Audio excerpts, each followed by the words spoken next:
एक बार फिर से चुनावी इस दौर में एक और प्रत्याशी से आपको मिलाएंगे, मगर उससे पहले मैं आपको अपने उत्तराखंड की बहुत सुंदर सी जगह से आपको रूबरू करवाता हूँ, मिलवाता हूँ कि हमारे प्यारे प्यारे पहाड़ जहाँ आजकल बरसात चल रही है वो इतने हरे भरे रहते हैं। और ये देखिएगा सामने, अगर आपको देखने को मिल रहा होगा, कैमरामैन को बोलूँ थोड़ा जूम करिएगा, संगम है। और आप समझ गए होंगे मैं इस वक्त देवप्रयाग में मौजूद हूँ। देवप्रयाग में मौजूद हूँ, कई प्रत्याशी यहाँ पर हैं और एक प्रत्याशी और जिनकी शुरुआत हमेशा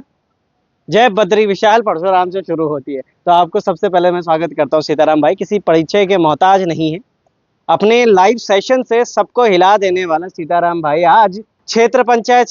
सदस्य के लिए अपनी दावेदारी भरते हुए नजर आ रहे हैं। उन्हीं से जानेंगे कि आखिर कौन सा उनका क्षेत्र है, कौन सा उनका एरिया है, किस लिए आज उनको समाज सेवी से हटकर राजनीति पर आना पड़ रहा है और चुनाव लड़ना पड़ा है। नमस्कार भाई जी, पहले कैसे हैं आप? जय बद्री विशाल, जय परशुराम। बहुत बहुत धन्यवाद आपका कि आप लोग यहाँ पहुँचे और स्वागत है आपका लोकार्पण का। और जितने भी अभी अन्य आएंगे उन सब का स्वागत है यहाँ पे। अब आप क्षेत्र पंचायत सदस्य के लिए यहाँ पे लड़ाई लड़ रहे हैं, कौन सा क्षेत्र है आपका और कौन सी जगह है ऐसी जिसके लिए आप लड़ रहे हैं? ये हमारा भेंट ग्राम सभा और टोल ग्राम सभा के बीच में, और हमारा पंत गाँव है, जुगड़ गाँव है, इसमें आता है समदर, घंडियाल, बिंदवा और दाली पानी बोलते हैं, जहाँ के मास्टर जी भी हैं। अच्छा, दाली पानी क्षेत्र जो है मास्टर जी की जन्मभूमि रही है और कर्म भूमि भी यही रही है उनकी। तो एक मन में एक विचार आया, जिला पंचायत सीट महिला हो गई थी और ये जो हमारी क्षेत्र पंचायत सीट है ये सामान्य है। इसी पे अगर मैं आगे बढ़ते हुए क्रम में चलूं तो जो हमारी प्रमुख की सीट है वो भी सामान्य थी। हर बार अपने उसमें भी यही कहता हूं कि सबसे पहले जो जड़ है जिसे हम खत्म कर सकते हैं भ्रष्टाचार की, वो क्षेत्र पंचायत की पहली सीढ़ी होती है। आप सबको पता है, जितने भी राजनेता लोग हैं, भ्रष्टाचार सबसे ज्यादा यहीं से पनपता है। और हमारे क्षेत्र के लोग, भोले वाले लोग जो यहाँ से चुन के जाते हैं, उनको वहाँ गुमराह किया जाता है, वही होती है, खरीद फरोख्त होती है। ये सब जानते हैं, नेता भी जानते हैं, मंत्री संतरी विधायक जो यहाँ अभी हमें हराने के लिए आएंगे, रात को पैसा बिछाने के लिए आएंगे, दारू बांटेंगे, जो हमारे संज्ञान में आया है। आपके चैनल के माध्यम से उनसे यही कहना चाहूँगा कि ये ख्वाब भूल जाना कि आप सीताराम के क्षेत्र में इन सब चीज़ों को कर सको, क्योंकि हमने जो चुनाव मास्टर जी को लड़वाया था उससे हमने काफ़ी कुछ सीख लिया है कि बीजेपी कहाँ तक गिर सकती है। आपने अभी जिला पंचायत बोला कि जिला पंचायत की सीट महिला होगी, क्षेत्र पंचायत की सीट सामान्य थी, तो मुझे कहीं ना कहीं ये डाउट हो रहा है कि सीताराम भाई पहले जिला पंचायत लड़ने की तैयारी कर रहा था क्या? जी, मैं पहले जिला पंचायत की दावेदारी की सोच रहा था, लेकिन उसमें महिला सीट होने के ऊपर हमने, जैसे क्षेत्र में आप लोग देख रहे हैं कितने प्रत्याशी उठे हुए हैं, लेकिन हम कहते हैं कि जो दमदार प्रत्याशी हो आप उसे सपोर्ट करें, वो फैसला जनता ने करना है। वो सारी चीजें होंगी भाई जी। जिला पंचायत के लिए जब आपने सोचा होगा तो क्षेत्र बड़ा हो जाता है, आपका पूरा एक जिला आपके अंदर आ जाएगा, अरे भाई इतनी बड़ी ग्राम सभाएं सारी चीजें। क्षेत्र पंचायत का थोड़ा छोटा हो जाता है, जिला पंचायत में समस्याएं बड़ी होती हैं, क्षेत्र पंचायत में थोड़ी समस्याएं बड़ी होती है मगर कम दायरे में, मतलब आपका क्षेत्र कम। क्या क्या समस्या देखते हैं आप इसे अपने पूरे क्षेत्र में? देखिए, अगर हम क्षेत्र पंचायत बन जाते हैं, हमारी जो ग्राम सभा की जनता है उनका पूर्ण रूप से समर्थन मिला हुआ है, लेकिन हम प्रयास छोड़ नहीं रहे हैं, क्योंकि हमें पता है कि बाहर से आने वाले हमारी ग्राम सभाओं में जो घुस रहे हैं रात को और अनर्गल बातें जो करते हैं, पैसे के दम पे, शराब के दम पे, वो तब के हमारे यहाँ के वोटर नहीं है। लेकिन हमारे जो हम ग्राम सभाओं को हैं, हमारे वोटरों को प्रभावित करने के लिए बहुत से प्रकार के लोभ प्रलोभ उनको दिया जाता है, लेकिन वो उसे नकार देते हैं। तो मुझे बड़ी प्रसन्नता होती है अपनी ग्राम सभा पे कि हाँ, हमारी ग्राम सभा बिकने वाली नहीं है। और जब उनकी ग्राम सभा नहीं बिकेगी तो जिसको वो मुझे चुनाव के अगर भेजते हैं जिता के, तो हम भी बिकने वालों में से नहीं है। मगर आपके साथ तो तीन प्रत्याशी और भी हैं, आप 4 प्रत्याशी इस पूरे क्षेत्र पे लड़ रहे हैं, 3 प्रत्याशी और है, वो तो ये भी कह रहे हैं कि अरे सीताराम राणा कोटी का तो ये क्षेत्र ही नहीं था, यहाँ पे चुनाव लड़ने का क्या मतलब आ गया उनका, ये तो हमारा क्षेत्र था, ये तो हमें लड़ना चाहिए था। यहाँ पे कोई भारी व्यक्ति आकर यहाँ पे चुनाव लड़ रहा है तो वो जीतेगा कैसे? तो आपके लिए टफ नहीं हो रहा है सारी चीज? देखिए, मैं आपको बता देता हूँ, हमारी जन्मभूमि कुइली पालकोट रही है और जो अब मेरी कर्म भूमि है। मैं 4 साल का था, हमारे पिताजी जब सेवा से निवृत्त हुए थे 79 में, मैं 80 का मेरा जन्म है और मैं 84 में 4 साल का था, पिताजी के साथ देवप्रयाग आ गया था। उस समय बहुत गरीबी के दिन थे। देवप्रयाग से आने के बाद 92 में यहीं पे बनाया, भींट ग्राम सभा के अंतर्गत यहाँ पर बनाया और यहीं पे हमने अपना जीवन यापन किया। हमारे विवाह भी यहीं से संपन्न हुए, बाल बच्चे यहीं से पढ़ाई की और आने वाले टाइम पे भी यही हमारी कर्म भूमि है। तो हम बाहर के कैसे हुए? देखिए, वो कई प्रकार के अनर्गल बातें चलवाएंगे और इस ग्राम सभा का रिकॉर्ड रहा है आज तक। और प्रत्याशी डरे हुए इसलिए हैं क्योंकि यहाँ अगर कुछ भी पोलिंग होती है, आज तक रिकॉर्ड रहा, अगर 400 की पोलिंग हुई है तो 300 प्लस आज तक सीताराम को मिले हैं। ये डर का माहौल है, इस वजह से वो सारी बातें फैला रहे हैं। हाँ, उनको पता है कि वो एक बार चाहते हैं कि सीताराम को पद पे बिठा दें। हाँ। देखते हैं ये पद पे बैठने के बाद क्या करता है हमारे लिए। अच्छा, ऐसा चाह रहे हैं आप। तो सीताराम भाई, कहीं ना आप लोग ये भी कह रहे हैं, व्यक्तिगत भी लेके जा रही है आपके कुछ चीज़ों को कि भाई अरे सीताराम रावणकोटी का तो व्यक्तिगत जीवन तो ऐसा है, तो राजनीतिक जीवन भी उनका हूबहू ऐसा ही होने वाला है। तो फिर वो राजनीति कैसे कर सकते हैं? बिल्कुल, व्यक्तिगत जीवन में मेरे बहुत उतार चढ़ाव हैं, मैं उन चीज़ों को नकारता नहीं हूँ। मेरे व्यक्तिगत जीवन में अगर मेरा अपना व्यक्तिगत जीवन है तो मेरा अपने परिवार के लिए, समाज के लिए मैं 24 घंटा, रात हो दिन हो, तत्पर हूँ। जो मेरे साथ यहाँ व्यक्ति खड़े हैं, ये युवा लड़के खड़े हैं। व्यक्तिगत जीवन की आपकी बात हुई, ये सारी चीजें हमने बोला कि चुनाव लड़ने से लेकर अब तक अब क्या कर रखा है, हर एक प्रत्याशी ने अपना मैनिफेस्टो बना रखा है जिसमें कई बिंदु लिखे हुए हैं कि हम जीतते हैं तो ये करके दिखाएंगे। आपका मैनिफेस्टो कहाँ है, आपके बिंदु कहाँ है? देखिए, मैं आपको बता दूंगा कि मैंने लिखे हुए हैं और मेरे 4-5 बिंदु मेन हैं। बाकी जितने भी अन्य क्षेत्र पंचायत प्रत्याशी उठे हुए हैं, उन्होंने सिर्फ ये लिखा हुआ है कि वोट दे और हमको जिता के भेजें। मेरे पास विकास का मुद्दा ये है कि जो हमारी सड़क है, इनका डामरीकरण होगा। आपने देखी होगी सड़कों की हालत, आप यहाँ से भी कैमरे वाले से दिखाइए आप कि पूरा कैमरामैन को दिखाइएगा। मैं इसलिए यहाँ पे खड़े होकर कर रहा हूँ। अब इसको खोलते हैं, ये देखिएगा, ये पूरी ऊपर ये पहाड़ नहीं है, वो ऊपर अगर आपको देखने को मिल रही है एक पूरी सड़क है जो कि नीचे यहाँ हाईवे पे आ गई है। तो ये व्यवस्थाएं भी कुछ चल रही है, इन व्यवस्थाओं के लिए। पर सीताराम भाई, यही एक चीज है बस, इस मात्र इस मुद्दे को लेकर दिखाता हूँ, कुछ चीजें दिखाता हूँ आपको, यहाँ पे भी जूम करके दिखाऊंगा। ये यहाँ पे बड़ा पुस्ता डाला गया था सड़क के ऊपर, बिल्कुल गढ़वाल में बोल रहा हूँ कि पुस्ता तो डाली अब पुस्ता क्या कर, अगर ये पत्थर मैं आपको दिखाता हूँ, अगर इस पत्थर को हम ऐसा रखेंगे और इस पत्थर के ऊपर ऐसा पत्थर रखेंगे दूसरा, तो इस पत्थर में ज्यादा मजबूती होगी। अब देखिए, दीवार को चढ़ाने के लिए क्या करते हैं, ये इसको ऐसा खड़ा कर देते हैं ताकि आगे से सपाट दिखाई दे। ठेकेदार ऐसा सपाट दिखाने के लिए खड़ा करते हैं, पत्थर खड़ा हो गया, आगे से सपाट दिखाई दिया, और ये जल्दी जिस दीवार ने 2 महीना 3 महीना तैयार होने में लेना है, वो दीवार 10 दिन में तैयार हो जाती है। और पीछे से उसमें मट्टी मलबा भर के वैसे ही, तो दीवार कितने दिन चलेगी? आप पुराने यहाँ देखिए, जो पुस्ता डाला पुराना, वो पुस्ता अजू तक सालों साल चलने लगा, किले की पहले का लोगों को डाला। और अब अगर लोग नेपाल बैठे ना नौनिया, बिहार बैठे ना नौनिया भी ठेकेदारी करने, और वो पुस्ता सने डूंगा सने खड़ोन कर लगवाने, तो वे कहाँ वान खाने पानी जब खड़ो डूंगो पहले लगी, यन छबल डूंगो नहीं धरी, छबल बोलता पहले, यन डूंगो नहीं धरी, तो वे कहाँ मानवे पुस्तन गढ़वा में पहले हमारे गांव फंड बेन कहावत बोलते ये खड़ दूंगा था, मतलब ये होने नहीं। तो कई चीजें मतलब उन बाटों में भी जन अड़चन रोडन डालने कि सीताराम नी बार जीती चढ़, ये बेटा जीत गई कि ये हम अगले भी चुनाव में ये कभी नहीं रह सकता हूँ। मेरे दूसरे बिंदु क्या, अपने रुपये लगे थे, अपने रुपये खर्च करी थे, जन के गरीबा कूड़ा अगल बगल लाइटे व्यवस्था नहीं, वह अपने रुपये खर्च करी थे। ये वीडियो चलान तुम चाहे 1-1.5 लाख रुपए लग जाओ, दारू नहीं पिलो लोगों से, वे पैसे बचे थे राहुल। अब वे पैसे की जद का लाइट आली, और सबसे पहली वो व्यक्ति को घर पर लगली जो सबसे गरीबन। तीसरी हमारी ये चीज कि जो गरीबन, एक तो सरकार ने कन्यादान योजना, और तीसरी मैं दूँ पर हम आज तक कई वीडियो सोशल मीडिया पर नहीं डाई। ये का प्रमाण आप बागेश्वर में चल जान, आप सिमसोड़ा में चल जान, आप कानाधार में चल जान,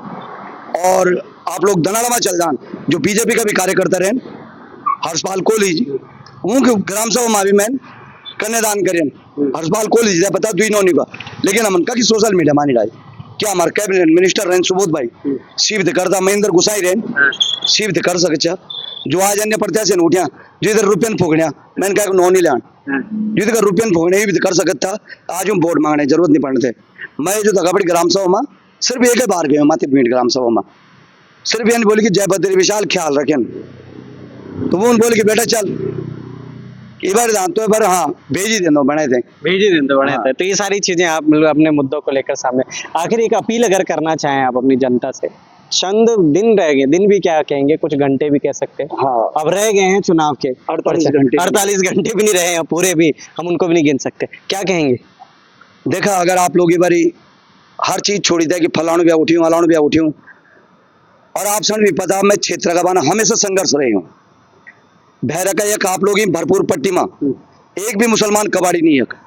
2016 बेटे एक भी मुसलमान कबाड़ी नहीं हमारे एक मस्जिद छीन तो हिंदू कबाड़े मुसलमानों की दुकान है लेकिन वो ईमानदारी से रहने जो सन 30 साल हो गए दे प्रयाग में अब जो ईमानदारी से रहो तो हम लोग विरोध नहीं करता कि मुसलमान भी या ना कि कहीं ना कहीं भी हमारा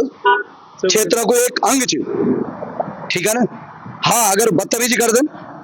तो बक्से नहीं जाने क्षेत्र में क्यों देखा बहरा व्यक्ति को हम और हमारे एक जो स्कूल पढ़ने वाला बच्चन वो तो अभी बोल रहे कि तुम सन कंपनी में जॉब लगोला तो वे भ्रमा बिल्कुल न जान युवक हूँ सनापुर सिम देन वे के बाद लड़कियों का बहकाव माउंदेन ये बोल देना कि 20-20 हज़ार रुपये तुम्हारे सैलरी लगोला जो बच्चों ने अपनी जेब पर कभी 1000-2000 रुपये जो का बाबा नितिन हुआ कि लगे सकता है बहुत रहते हमारे ग्राम सभा में बाबा नितिन खर्च तू सन फट लालच दिलोंदन की 20,000 रुपये बोल नहीं बाबा 20,000 रुपये में नहीं हम सने तो गवर्नमेंट चल जान कि माँ हमारे जॉब लगी और जब वो बेड़ जनन जब यूँ का भ्रम जाल में फंस जान तो यूँ सने मतलब गवर्नमेंट पैसा मंगवादन यूँ मन वे के बाद लड़की वो जाल में फंस जाने अपन रिस्क केस में देख लो हमारे भरपूर पट्टी की कद का लड़की थे और हम कद का रात माँ वक्त छुड़ाए 180-90 लड़के थे जैमन कम से कम 15-20 हमारी भरपूर पट्टी 2 पट्टी और एक हमारे कोयले पालकोटा भी था और खास पट्टी का भी था हम उनको भी छुड़ाए। हम ये बोलना चाहते माध्यम से आपका चैनल का माध्यम से कि क्षेत्र में यह व्यक्ति चुनाव करें जो रात दिन आप तक समर्पित हो जैन तुम्हारा बाना कुछ करना वे सिद्धरामा का निजी जीवन पर न जा अगर सिद्धरामा पर निजी जीवन या नहीं सिद्धराम चुनाव लड़ना थे आप बात नहीं रखो तो और आज मेरे दगड़ा लोग जो खड़न में यूं लोगों ने खड़ू नहीं रण दो मैं यंत नहीं बनी कि सिद्धराम बहुत साफ है सिद्धराम अंदर भी कुछ कमी बोली और बड़े बड़े नेता हैं भ्रष्टाचारी उनका लोग खुद टन छोड़े से वन लोगों ने है ना जो काजू तक भी भ्रष्टाचार कन्या और पीठ पीछने तब मुझे बोल दें कि चाहे गायन देने पर ही ये मास्टर करे उन कभी विकास नहीं करिए को बिल्कुल उतन दंडा करिए उत्तराखंड तो आप चाह रहे हैं कि सही एक चुनाव हो, सही तरीके से प्रक्रिया हो चुनाव की जो चलती है उसमें सही कैंडिडेट को जोड़ा जाए। क्या चुनाव निशान है आपका? मेरे चुनाव निशान से कटहल और वो सबसे तौलाओ सबसे तौल के लिए बोल सबसे तौल इला बोल दरियो शासन प्रशासन बोले सिद्धराम अगर चुनाव जीत गए तो हम ये लेते रख जाना चलिए बोले सत्तामा नहीं भेजनी और वो भी पता कि अगर सीताराम एक बार जीत गई तो हमारा ब्लॉक में खास पट्टी में जितना युवा लड़का नौने उन सभी को एक मांगा कि सीताराम भाई भ्रष्टाचार खत्म हो और आप तो हम प्रमुख बनोला है ना। अब मैं आप चैनल के माध्यम से बता देता हूँ कि वो लड़का का कहा कन यान बदौल तुम उन फिर वो की भ्रष्टाचार करना थे उन लड़कों में पहुंच जान समझ गए वाला आप लोग। लेकिन हम तो भी बहुत बड़ा नेतन जो सपोर्ट है जो बहुत अच्छा मैं उन 9 बजे लेना चाहती हूँ हमारे खास पट्टी के हैं उन बोले कि बाबा चली बार चुनाव जीत जली तो हम तो सपोर्ट कर ला तो बहुत सम्मानजनक व्यक्ति है और बहुत नौर है उनको और अजू ये लगे खूब दम खमाऊं पर मैं वो नॉन लेना चाहता हूँ ना मतलब सीताराम भाई से बात करने का मतलब है कि अगर मैं खड़ा हो जाऊं यहाँ पे और ये कैमरा मेरा बंद ना हो गर्मी की वजह से या फिर बैटरी डाउन ना हो तो पूरा दिन निकाल सकते हैं सीताराम भाई हम खास आपके साथ साक्षात्कार करने में मुझे लगता है बिल्कुल पूरा दिन निकाला हम खड़ो बहुत से लोग बोलते सीताराम भाई तुम पर एनर्जी कहाँ होती बोलने ये एनर्जी मैं पर लोग देन जो सपोर्ट के कर देन जन पहले जमाना में नहीं हो वे कह का सामने कोई चिंता वालू देवता तो शक्ति आता हूँ पर जो अपनी शक्ति मैं दी देना बोलने की। बहरहाल ये सारी चीजें सुन ली है समझेगा बिल्कुल सीताराम भाई ने बिल्कुल सही बात कही। अगर सीताराम भाई जीत गए मुझे लगता है हर अधिकारी सीताराम की माला ही जपता रह जाएगा। और मुझे लगता है हमारा क्या होता है हमारी भरपूर पट्टी में सबसे ज्यादा लेट है समस्या तो फने फने जम्फरन लगाया जर्सी बताओ चली और बड़म लेट काट दिया है ना। अरे गाँव के लोग किले रहो नंदिरा में के लिए भी काम करेंगे लाइट हूँ सन पता कि सीताराम जबर नी भी रह बनियो रात 2 बजे में बिजली घर चल जाओ वे टाइम पर जब भी नहीं रहे बनियो तो बहुत से अधिकारी है ना कि जो चांदा यार की सीताराम न जीतू निधरे ना हमारे शेणों खाणो आराम कर दिया जो जनता हमसन बने थे चुन ली भेज ली हम तो सीधा भाई जनता का बाना लड़ाई करना धड़म बोलना चाहे जीतो चाहे हारो लेकिन इस बार आशीर्वाद छीन दिया मेरे मान जब मैं 3 बार चुनाव लड़े तो जो मेरे विरोध रन तो मेरे मावे का मुंड माया हाथ दर देते कि जब आप तू ही जीत जाए चुनाव तो मैंने बारे पूरी माता बोल दिन सरकार ये बारे आशीर्वाद नहीं दे और एक विचार हाँ एक चीज और बताऊँ मैं एक सुरेश एक लड़का सुरेश रावत हमारे टोल ग्राम सभा हुआ तो उन सुरेशों को नो कोई छीने नहीं उन सुरेशों को नो टोल ग्राम सभा बैठे काट दिन अच्छा तो सुरेश भी एक दमदार प्रत्याशी का रूप में था बढ़िया लड़का था बोन चाल में बहुत व्यवहार मिलनसार था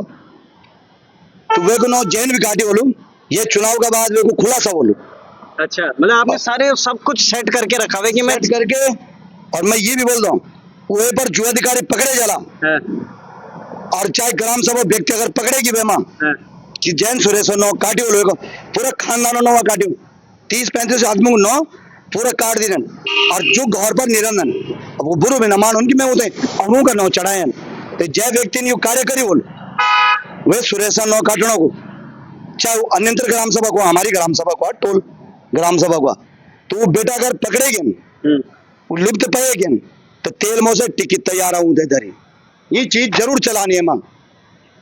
तेल मौसे टिक्के बल धरी अब पता नहीं कैसे वह धरी और कै कपाल पर टिक्की लगेली पता नहीं सीताराम भाई तो पता है मगर ये चुनावी दौर है भाई साहब यहाँ हर कोई प्रत्याशी अपने दम को दिखाने का प्रयास करता है मगर शायद सीताराम भाई किसी परिचय के मोहताज नहीं है उनके कार्य गिनाने की जरूरत नहीं है उनको ये बोलने की जरूरत नहीं है कि सीताराम भाई आपको रात को 3 बजे फोन करा था आपने फोन नहीं उठाया शायद उन्होंने फोन भी उठाया होगा और बताया भी होगा कि अगर वो अवेलेबल है तो पहुंचे होंगे नहीं अवेलेबल रहे होंगे तो शायद उन्होंने समय दिया होगा कि मैं यहाँ उस दिन पहुंच जाऊंगा तो जो भी है चुनाव अब बहुत नजदीक है 28 तारीख का दिन होगा चुनाव चिन्ह भाई साहब का कटहल होगा और उस कटहल के निशान पर मोहर जरूर लगाइए ऐसा सीताराम भाई और जनता खुद जानती है कि उनको किसको चुनना है किसको नहीं चुनना है वो जनता सारे जनता आपके पीछे बैठी हुई है जनता तो आपके समर्थक है इनसे मैं पूछूंगा तो ये बोलेंगे सीताराम भाई जिंदाबाद मगर सीताराम भाई के साथ जुड़ने का कारण पूछूंगा मैं क्या कारण होंगे कारण ये है कि सीताराम भाई हमें अच्छे लगते हैं दमदार है प्रत्याशी उनको रात बोलो दिन बोलो जब मर्जी बोलो 24 घंटा जनता के बीच में रहने वाले हैं और हमें चाहिए भी ऐसा कि जो 24 घंटा जनता की गांव की समस्या सुने गांव का विकास देखे अभी हमने उनको परसों ही बोला था कि भाई ये रोड पे यार हमारी बातें सुनने हम तो लगे हुए हैं यहाँ क्या हो रहा है कि इस रोड पे जो बड़े पद पे हैं बीजेपी के लीडर उन्होंने यहाँ जेसीबी लगी हुई थी तो उन्होंने तुरंत फोन किया और जेसीबी वाला यहाँ से उधर चले गया अभी आप देखिए यहाँ कभी भी किसी टाइम रात को अभी हम तो गांव जाने वाले डेली हैं अब कोई इस टाइम रात को इमरजेंसी जाना पड़े गाड़ी लेके तो यहाँ कभी भी कोई कैजुअलिटी हो सकती है तो क्या मैं सरकार से ये पूछना चाहता हूँ कि जब यहाँ कोई कैजुअलिटी होगी क्या तभी इसको संज्ञान में लिया जाएगा या उससे पहले नहीं लिया जाएगा सीताराम भाई करवाएगा क्या तो उनपे एक विश्वास है कि अगर वो उनको हम किसी पद पे लाएं तो वो ऐसे व्यक्ति हैं कि कट्टा पकड़ सकते हैं अधिकारियों का वैसे भी अधिकारियों को खौफ है सीताराम का नाम से अच्छा तो नाम ही काफी है सीताराम भाई का अच्छा तो ये हैं कुछ समर्थक जो कि लगातार अपने आप को मुखरता से आगे रखते हैं और काम करते हैं बने रहेगा लोकार्पण के साथ जय हिंद जय भारत जय उत्तराखंड।